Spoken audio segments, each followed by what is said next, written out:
Assalamu alaikum wa rahmatullah masu sauraron mu da masu kallon mu. Ni ne naku kullum QaseemBk. A yau kuma cikin yawa Allah na yi ƙoƙarin zakulo muku wani daga cikin hazikan matasa wanda shi ma bai kasa a gwiwa ba wajen ganin ya shiga an dama da shi harkar kasuwanci. Kada ya cika ku da surutu, bari mu ba wannan matashin dama ya gaya muku sunan shi da kuma irin kasuwancin da ya tsinci kanshi ciki. Allah, assalamu alaikum. Wa alaikum assalam wa rahmatullahi ta'ala wa barakatuh. Malam Qasim, ina maka barka da zuwa. Kuma barka da zuwa Magenta Agri Services. Yadda kuke gani a nan, sunana Nura Muhammad. Ni likitan dabbobi ne wanda ake wadi a turance veterinary doctor. Kuma muna kasuwanci na harkar sai da magungunan dabbobi, allurorinsu da ake kira da vaccine, da sauran kayayyaki na kaji da sauransu.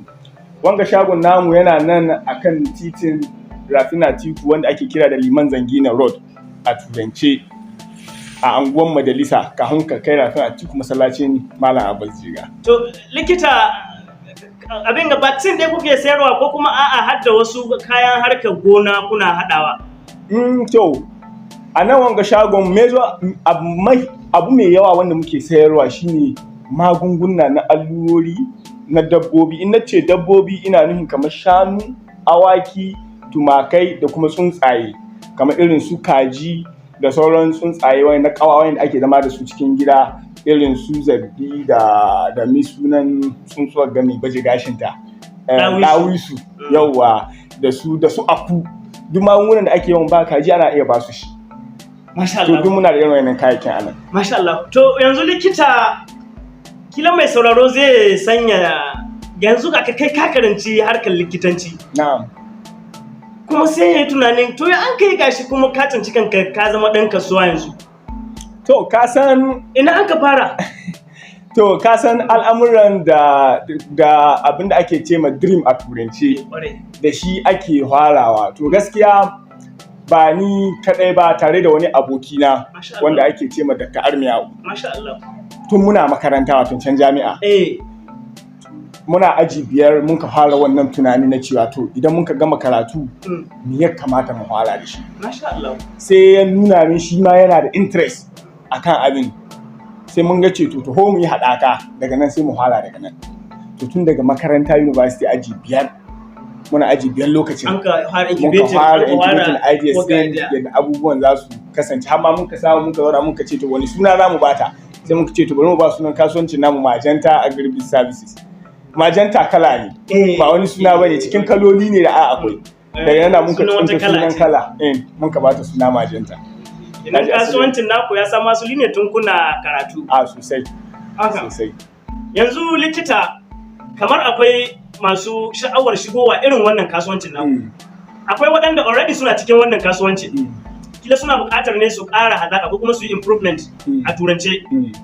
Akwai kuma waɗanda kilan suna cikin kasuwancin amma in wani wadda an samu matsala an ɗan dakata. Duka waɗannan jerin mutanen kamar wane irin abu ne za ka iya faɗa musu wanda zai ƙara musu ƙarfin gwiwa misali? To, alhamdulillahi yadda kai tambaya. Al'amari na wanga kasuwanci al'amari ne wanda kowane kasuwanci na buƙatar ilimi. To kuma da iyawa Allah ya taimake mu muna da ilimi gehen harkar lafiyar dabbobi. Ba za mu sha wuya ko wahala yadda waɗanda sun ɗauki abin daga sama za su sha ba. Saboda kaga munan ba magani kawai muke sayarwa ba. Muna taimakawa wurin kula da lafiyar dabbobin mutum. Idan mutum ya zo ya ce yana son kaza, idan mun ka fahimci cewa bai san abin da ya taho siye ba, za mu tambayi ni an matsalar dabbobinka. In ya faɗi sai mu ce to maganin da haka son siye ba shi daidai da wannan matsalar ba.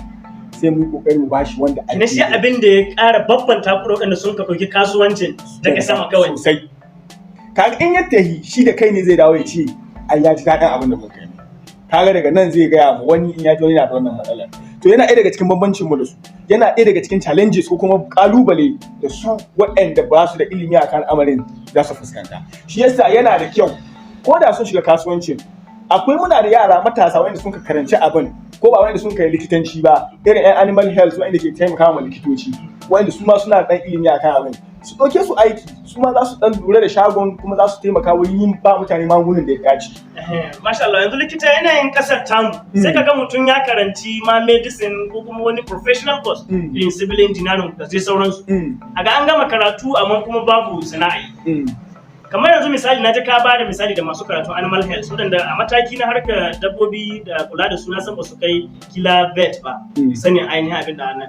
So amma yanzu su idan suna son su shigo cikin irin wannan kasuwancin kamar ta ina ya kamata su fara? Za su fara ne daga abin da ake ce ma kila industrial training wanda aka tura su lokacin suna makaranta ko kuma a'a ko da bayan sun gama karatu na suna iya zuwa nan wurin ku su tsaya a gwada musu da kasuwancin yake.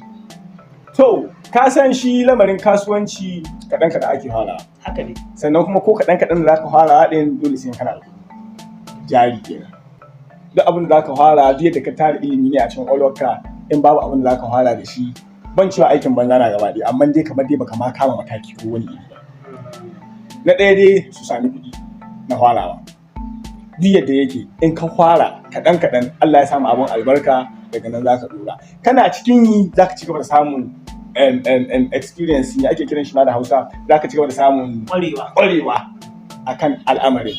Ka haɗa da iliminka da ka samu makaranta ka haɗa da na kasuwanci saboda shi ma karan kanshi kasuwanci ma ilimi ne na daban wanda ma sometimes wani lokaci ma environment ɗin da kake ciki kuma waɗanda kake mu'amala da su za su koya maka wani darasin da baka taɓa sani ba. Hakanan na gaskiya. Ka gane al'amari.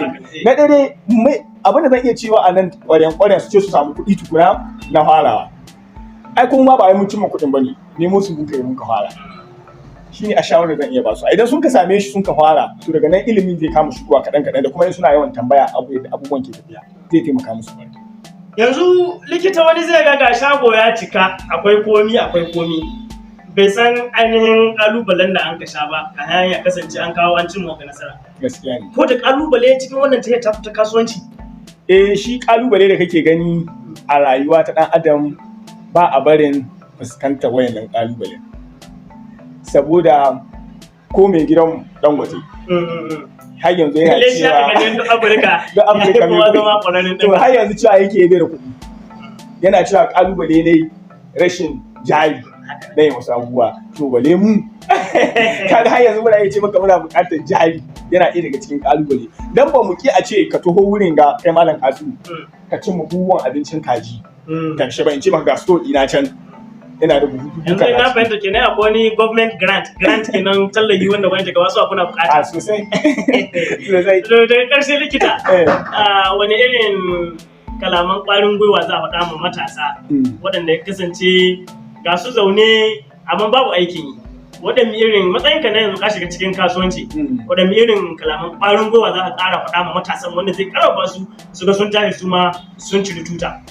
To abin da zan ciya na farko shine matasa a cire girman kai shine na farko bar ganin ka yi digiri a cire girman kai rawanin ciya daga kasashe abin da ke damu matasan mu kenan masu kurin sun tai sun yi digiri ko kuma kana kurin kana da masters in ka cire girman kai to insha Allah komai zai zo maka da sauki ba likitan dabbobi ba likitan mutane ba komai ka karanta ka ɗebe girman kai abinda baka sani ba ka tai a koya maka shi ko kuma a sanar da kai ko da karamin yaro kuma ka sa roƙon Allah gaba Allah shi kama maka girman kai kalmar girman kai tana da yawa wani na iya cewa ai ya ƙarhin kilan ya ɗauko bokitin ruwa saman kai ko kuma ya ƙarhin ya ɗauko buhun abinci ya sama kwastoma cikin mota ni ga ni nan likita ni in kwastoma ya to siyan magani haka naka in kayan na da nauyi in yaro mu bai nan haka naka ɗauka su in kai har bakin mota in sa mai shi cikin abin da kilan ƙarshen da ma kilan ko primary da ba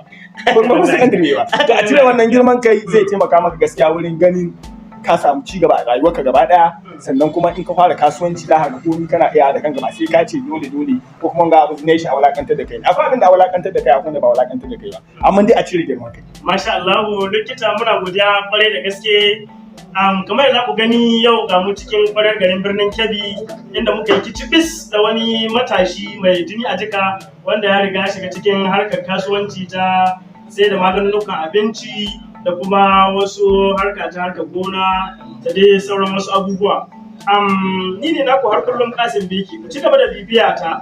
Insha Allah za mu ci gaba da kawo muku ko kuma zakulo muku wasu matasa masu jini a jika waɗanda sun riga sun shiga cikin harkar kasuwanci ko kuma sun riga sun take a harkar kasuwanci.